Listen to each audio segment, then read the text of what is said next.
Y a-t-il eu des contreparties à la libération de Clotilde Reiss? La libération annoncée d'Ali Vakilirad est une bien étrange coïncidence. Condamné à la réclusion criminelle à perpétuité pour l'assassinat de l'ancien Premier ministre iranien Shapour Bakhtiar, il arrivait au bout de ses 18 ans de peine de sûreté. Ce matin, Brice Hortefeux, le ministre de l'Intérieur, a signé son décret d'expulsion.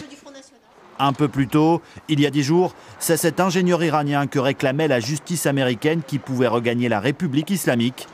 La justice française n'a pas souhaité l'expulser vers les États-Unis. Pour l'Élysée, ce sont les Iraniens qui ont exploité le calendrier judiciaire français et pas l'inverse. Qui a payé l'amende de 230 000 €? Certainement pas Clotilde Reiss. L'amende est presque égale à la caution qu'a déjà versé l'État pour assurer la liberté conditionnelle de la jeune Française, recluse pendant 9 mois à l'ambassade de France à Téhéran. Une somme, selon nos informations puisées dans les fonds secrets. Clotilde Reiss a-t-elle pu avoir des activités d'espionnage?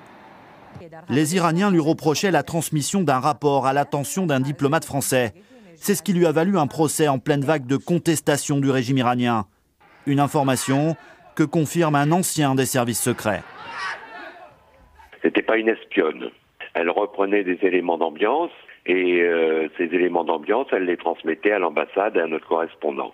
Est-ce qu'elle savait qu'elle collaborait avec les services secrets? Il n'y a aucun doute. Son profil en faisait, quoi qu'il en soit, un interlocuteur de choix pour la DGSE.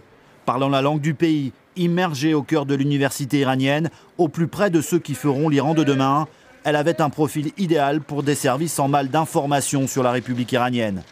À Matignon, dont dépend la DGSE, ces informations ne sont ni confirmées ni infirmées.